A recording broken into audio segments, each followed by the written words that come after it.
ముఖ్యమంత్రి రేవంత్ రెడ్డి కొన్ని ఇంజనీరింగ్ ఉద్యోగాలకు సంబంధించి ఆయన నియామక పత్రాలు అందజేస్తూ ఆయన మాట్లాడినటువంటి మాటలు చూస్తే నిజంగా మాకు నవ్వొచ్చింది.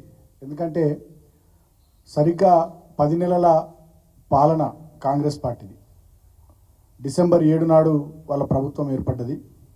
ఇవాళ అక్టోబర్ 7. సరిగ్గా 10 నెలల కాంగ్రెస్ పార్టీ పాలనలో ఒక్కటంటే ఒక్క ఉద్యోగానికి నోటిఫికేషన్ ఇవ్వకుండా, పోటీ పరీక్షలు పెట్టకుండా, గతంలో మేము ఇచ్చినటువంటి ఉద్యోగాలకు సంబంధించి నియామక పత్రాలు ఇప్పుడు ఈవెంట్ మేనేజ్మెంట్ లాగా అప్పుడోసారి ఎల్బీ స్టేడియంలో అక్కడ ఇక్కడ ఈవెంట్ మేనేజ్మెంట్ ప్రోగ్రాంల లాగా పెడుతూ నియామక పత్రాలు అందజేస్తూ ఆ వేదికల మీద పచ్చి అబద్ధాలు రేవంత్ రెడ్డి మాట్లాడుతున్నాడు. ఏమంటున్నాడు ఆయన? నిన్న ఆయన స్టేట్మెంట్ ఏంది? ఈ 10 నెలల్లో 31,000 పైచిలకు ఉద్యోగాలు మేము ఇచ్చినామని చెప్పి ఆయన మాట్లాడతాడు. ఇక దాన్ని మించినటువంటి మోసము, అబద్ధము ఇంకోటి లేదు. అబద్ధాలకు బ్రాండ్ అంబాసిడర్గా ఇవాళ రేవంత్ రెడ్డి మారిపోయిండు. కనీసం ప్రభుత్వ అధినేత, ముఖ్యమంత్రి, ఒక రాష్ట్రానికి అత్యున్నత స్థాయి హోదాలో కొనసాగుతుండు. ఆ సోయి కూడా లేకుండా, ఆ విచక్షణ కూడా లేకుండా ఇవాళ ఆ ముఖ్యమంత్రి అనేటటువంటి ఆ స్థాయిని దిగజారుస్తున్నాడు.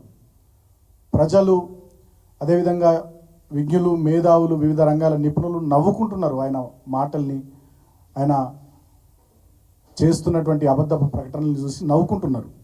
ముఖ్యంగా ఆనాడు అసెంబ్లీ ఎన్నికల సందర్భంలో ఆనాడు ప్రదేశ్ కాంగ్రెస్ కమిటీ అధ్యక్షుడిగా రేవంత్ రెడ్డి, అదేవిధంగా ఆనాడు కాంగ్రెస్ లెజిస్లేచర్ పార్టీ నాయకులుగా బట్టి విక్రమార్క గారు 6 గ్యారంటీ కార్డుల మీద సంతకాలు పెట్టి వాళ్ళు ఊరూరా ప్రచారం చేశారు. అదేవిధంగా అభయహస్తం మేనిఫెస్టో, ఇందిరమ్మ రాజ్యంలో ప్రజాపాలన పేరిట ఒక 420 హామీలు దాంట్లో ఇచ్చి 6 గ్యారంటీ కార్డుల్లో ఒక 13 హామీలు సపరేట్ ఇచ్చి సంతకాలు పెట్టి ఊరూరా తిప్పారు. దాంట్లో ప్రధానమైనది హైదరాబాద్ యూత్ డిక్లరేషన్ పేరిట సరూర్ నగర్లో ఒక బహిరంగ సభ పెట్టి ఆనాడు ప్రియాంక గాంధీ గారిని, ఇతర నాయకులను పిలిచి చాలా అట్టహాసంగా హైదరాబాద్ యూత్ డిక్లరేషన్ అని చెప్పి వాళ్ళొక స్టేట్మెంట్ ఆ రోజు తెలంగాణ నిరుద్యోగులకు సంబంధించి విడుదల చేయడం జరిగింది.